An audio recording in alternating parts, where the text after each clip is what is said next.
Bonjour à tous et bienvenue dans ce nouveau numéro de la météo du Bitcoin en ce mercredi 13 octobre. Alors nous allons attaquer directement sur l'unité de temps daily. Désolé pour hier, nous avons eu un contretemps technique, mais notre vidéo est visionnable sur YouTube. Vous aurez accès au lien depuis notre Discord. Alors, que s'est-il passé hier? Donc, nous allons zoomer la charte sur la zone qui nous intéresse pour le moment. Et cette zone, c'est celle-ci. Donc, c'est la zone qui est située, donc, ces deux bornes violettes qui représentent le nouveau range dans lequel évolue BTC. Donc, un range de consolidation situé, donc, les zones de ce range sont donc en borne basse, les 53 950 et 54 500, puis en borne haute, donc le niveau des 55 777 et le fameux niveau pivot des 56 500.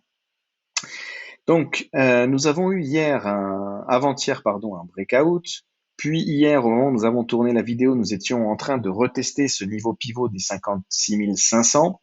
Nous avions évoqué le fait que le cours avait besoin de respirer dans les unités de temps inférieures, notamment en H4, nous avions noté des divergences sur le RSI qui nous indiquait, et puis, un MACD avec une perte de force acheteuse nous indiquait que le cours avait besoin de consolider ou de retracer.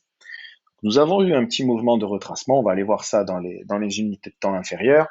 Maintenant, ce qui s'est passé, c'est pas anodin, et que nous sommes venus pile poil sur le bas, de nouveau, hein, sur le bas de notre borne basse support de range avec le niveau des 53 950. Donc ce niveau et cette borne qui est extrêmement travaillée et a de nouveau été testée, donc c'est très propre, hein. On a eu donc un test de cette zone et un rachat, et on voit que la bougie daily a clôturé dans le haut de la zone de ce range. Donc on peut voir cette phase-là comme un faux breakout, hein. Le cours est sorti, puis réintégration, et maintenant on réévolue dans le range. Alors, en daily, nous sommes venus de nouveau pile poil chercher la zone haute du range, donc les 56 500, et le bas. Une nouvelle fois, nous sommes venus dans le bas de la zone. Donc nous faisons vraiment des mouvements à l'intérieur de cette zone, voilà, et c'est une zone de, comment dire, de consolidation avant de pouvoir s'attaquer aux résistances des 58 300 et des 60 000 qu'on a évoquées déjà ensemble. Voilà, le cours a besoin de respirer, c'est bien normal, ça va pas monter tout droit, alors ça pourrait, mais c'est mieux, bien sûr, que le cours respire. Euh, une structure beaucoup plus saine. C'est pas la première fois hein, qu'on a cette forme de breakout. On break, on réintègre et puis on repart à la hausse. Donc tout ceci est sain. On reteste les niveaux. C'est très très propre. Petite parenthèse également. Cette mèche, donc, elle n'est pas anodine, ce qu'elle est venue combler le gap du CME. Alors, je ne vais pas vous montrer ça maintenant, on le verra plus tard dans d'autres briefs où nous aurons le temps d'aller aborder ces notions de CME. Voilà, donc en daily, pas grand-chose de plus à dire, hein. On a réintégré le range et maintenant on évolue à l'intérieur de ce range. Si jamais nous venions alors, oui, aussi, ce qu'il faut noter, c'est que c'est ce niveau des 0,786, hein, ce retracement de Fibonacci, donc qui prend en considération, on se répète, mais qui prend en fait en considération le retracement de ce mouvement baissier, donc de avril jusqu'à juin. Nous sommes en train de le retracer et au contact des 78,6, eh bien, le cours a été également rejeté pour réintégrer ce qu'on va maintenant considérer comme un range. Voilà. Donc, les zones à surveiller de ce range, on se répète, hein, c'est les 56 500, donc le pivot daily euh, au nord, et au sud, eh bien, les 53 950 qui forment le niveau support, le niveau bas de la zone support du range. Si jamais nous venions à break ce niveau, nous allons trouver, pardon, la Tenkan Daily, donc elle est située pour l'instant au 53 500. Et également un autre niveau ici, donc un plat de Tenkan au 52 300. Voilà, si jamais on venait à descendre plus bas, nous trouvons toujours la Kijun qui est à plat au 48 670. Bon là, évidemment, c'est un peu plus bas. Il y a d'autres étapes en support avant de retracer jusqu'à ces niveaux-là. Mais en tout cas, voilà, en daily, les deux supports Ishimoku importants se trouvent sur ces deux niveaux. À savoir également que le cours évolue toujours au-dessus de sa Tenkan, qui évolue elle-même au-dessus de sa Kijun. Tout ceci est très bullish en termes d'Ishimoku daily. Voilà. Alors, sur les indicateurs de momentum, donc le MACD, on voyait une baisse de la force acheteuse, ça on l'avait constaté. Le RSI, alors on va retirer ça puisque ça c'est pour le H4. Le RSI, on va agrandir pour que voilà. Le RSI, donc on a vu un double top ici sur la zone des 70 et puis un rejet. Attention, on a ici la possibilité de former un cross bear, c'est-à-dire que le RSI cross le MA, donc la moyenne mobile exponentielle de 14 périodes. Bon, voilà. Après, il faut surveiller ici. Pour le moment, on n'a pas de cross bear. On peut tout simplement repartir à la hausse, mais euh, c'est à surveiller en daily, hein, ainsi que l'évolution du MACD qui pourrait nous refaire un creux avant d'essayer de tenter de faire un nouveau sommet. Voilà. En daily, pas plus de choses à dire que ça, hein. On va passer sur une tête de temps H4. Hop là, on va se mettre voilà, sur la charte. Donc en H4, nous avons ici tracé donc le Fibonacci depuis le mouvement haussier hein, qu'on connaît depuis fin septembre. Suite à ce retournement hein, du mouvement baissier mis en place, nous avons eu ici ce double bottom et puis hop, on est reparti sur ce rallye haussier. Donc, rallye haussier qui trouve un top local sur ce niveau-là, hein, donc les 57 840. Donc hier, lorsque nous avons tourné la vidéo, nous étions également en train de tester, puisque nous étions par ici, hein, nous étions en train de tester la zone où se situaient la Tenkan et la Kijun à plat, donc une forte zone de support, cumulée avec ce support des 55 777. Donc ça n'a pas tenu et on est venu break et on est venu chercher également, alors je vous en parlais hier, on est venu chercher la MA50 puisque nous n'avons pas eu de clôture en dessous de la MA50. Donc vous voyez cette MA50, on va retirer Ishimoku. On va souvent en parler, même dans les unités de temps supérieures, mais cette MA50, elle est très importante. Vous voyez qu'elle drive énormément le cours et souvent elle sert de support. Et tant que le cours évolue au-dessus de la MA50, nous sommes dans une phase bullish. Dès qu'on évolue en dessous, vous voyez que voilà, on est dans une phase plutôt bear. Hein, donc elle est importante à tenir. C'est pour ça qu'hier, je vous avais donné comme niveau de support dans le cas d'un éventuel retracement, cette MA50. Donc on est venu la chercher et on s'est arrêté, comme on l'a dit tout à l'heure, voilà, vraiment sur ce niveau des 53 950, un niveau déjà identifié. Et on a eu un beau rachat qui nous a conduit où? Qui nous a conduit pile sur les 56 500, donc pile sur le pivot. Donc on voit l'importance de noter tous ces niveaux sur les charts, puisqu'effectivement, un retour sur le bas du range était une zone intéressante pour venir chercher un trade, évidemment en intraday, pour aller chercher le haut de la zone. Voilà, donc on a eu quand même un mouvement intéressant hein, sur BTC, un mouvement de quasiment 5%. Voilà, et puis là, depuis donc cette nuit, le marché asiatique a été vendeur. On est revenu tester une nouvelle fois la MA50 et le bas de la borne du range. Et puis là, voilà, on range tout simplement. BTC est en train de consolider dans cette zone. Alors, là encore, la même chose, hein, les scénarios évoqués. Donc, on range avant une extraction haussière où on a besoin de retracer un peu et le niveau de retracement recherché pourrait très bien être les 38,2, donc les 51 368, si jamais le cours venait à décider de retracer. Il serait logique d'aller chercher cette zone où se manifesteraient les acheteurs pour tenter de remettre en place une structure bullish, donc avec des creux et sommets ascendants, afin de venir rechercher à faire un nouveau sommet. Tant que nous restons au-dessus des 38,2, les boules sont en contrôle du mouvement et vont chercher à pousser le cours au-delà du dernier sommet, donc au-delà des 57 839. Voilà, hop, on va retirer ça. Donc, les zones en H4, les niveaux, pardon, H4, on les connaît.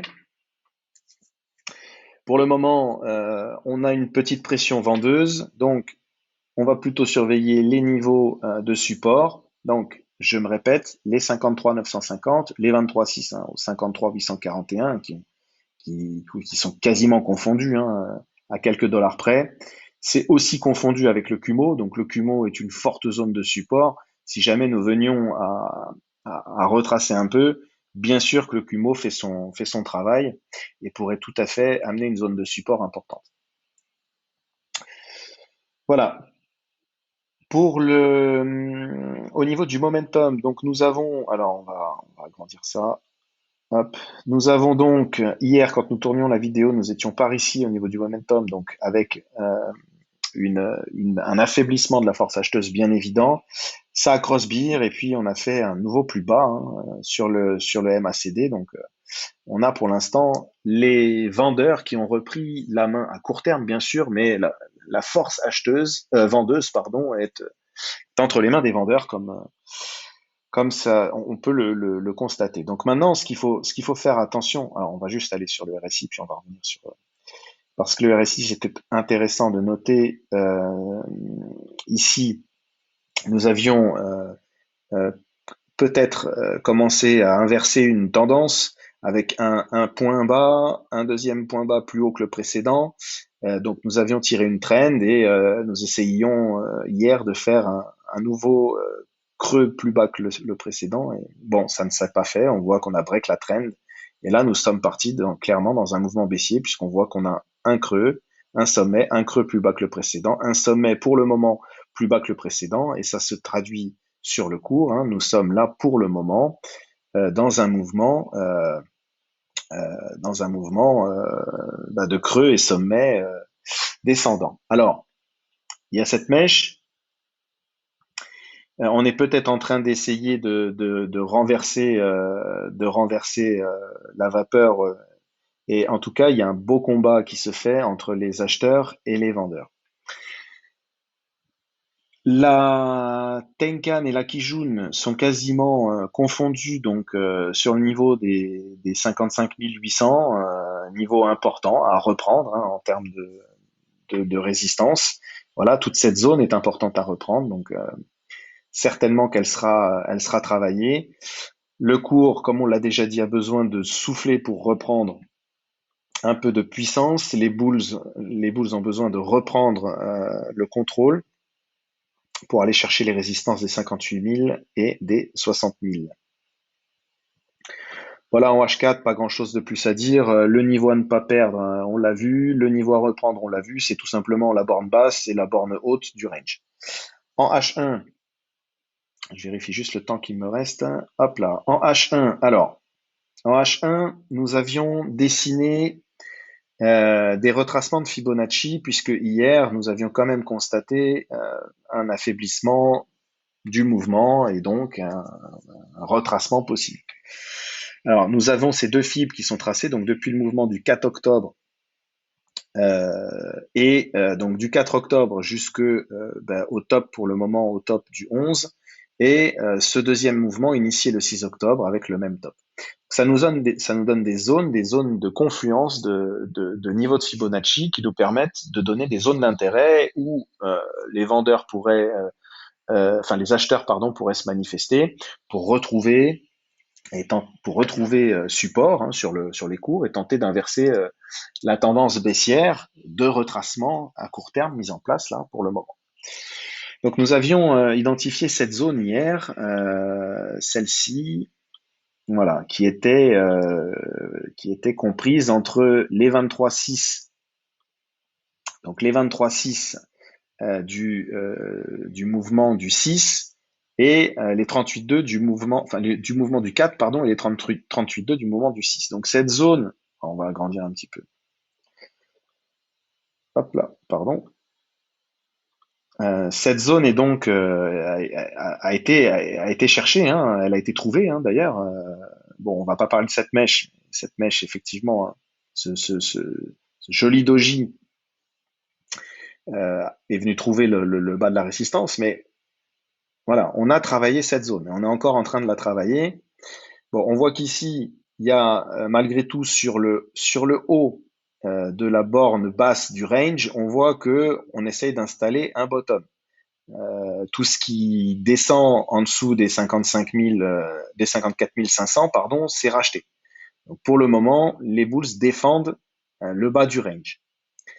Qu'est-ce que le cours, je vais retirer ça, le cours essaye dans un premier temps de reprendre la Tenkan, pardon, cette Tenkan voilà, qui se situe actuellement au 55 100, 55 100, 55 300 avec la plat, donc il faudrait qu'on arrive déjà dans un premier temps à reprendre cette zone. Ça, ce serait la première étape. Puis ensuite, reprendre la Tenkan. La Tenkan, elle se situe sur le haut sur le bas, pardon, de la borne haute du range. Donc, vous voyez que on a des zones d'intérêt là qui sont importantes. Et pour le moment, tant que le cours reste dans cette zone-là, écoutez, il n'y a pas grand-chose à faire, hein. C'est essayer de trader quand on arrive sur le bas du range, trader le retour sur le haut du range. Et l'inverse est également vrai. Quand on arrive sur le haut du range, essayer de trader un retour sur le bas du range. Pour le moment, tant que nous n'avons pas d'autres structures de prix, c'est ce qu'il faut faire. Vous voyez qu'ici, en H1, on a essayé d'instaurer un W. Voilà, W, on reteste un petit peu la neckline. Vous voyez qu'ici, on a la ligne de coup. On voit que le cours, la dernière bougie s'est arrêtée et a été rachetée sur cette ligne de coup, c'est bien. Et on voit que cette bougie actuelle est aussi en train de retester la ligne de coup du W. Ce qui serait bien, c'est que on reparte à la hausse. Voilà en H1. J'ai pas grand-chose de plus à dire, hormis peut-être sur le momentum. Donc on va aller voir sur le momentum. Donc, pardon, hop. Alors là, on voit qu'on est en train de dessiner donc un creux, un sommet, un creux plus bas, plus haut pardon que le précédent creux. Maintenant, il faut aller chercher un sommet au-delà de ce point-là. Et là, nous retrouverions une dynamique bullish du MACD. Voilà. Donc là, hop là, nous avons donc cette indication qui peut être intéressante, hein, avec un cross bull du MACD, on peut revenir en force acheteuse. Ça va dépendre de comment on arrive à conclure ce qui est en train de se passer pour le moment. Sur le RSI, donc nous avions une divergence, mais bon, qui n'a pas vraiment porté ses fruits. Et notre indicateur stochastique est sorti de sa zone de surachat et se dirige tranquillement vers sa zone de survente. Donc, le stochastique qui va vers sa zone de survente, donc qui retourne vers la zone basse, sa zone basse ici. Si nous avions une divergence sur le RSI, un cross-bull sur le MACD, ce serait pour nous un setup qui nous permettrait d'entrer en position en H1 sur BTC. Voilà, j'espère avoir été concret, rapide, efficace. Il me reste 20 secondes pour vous dire au revoir et à demain.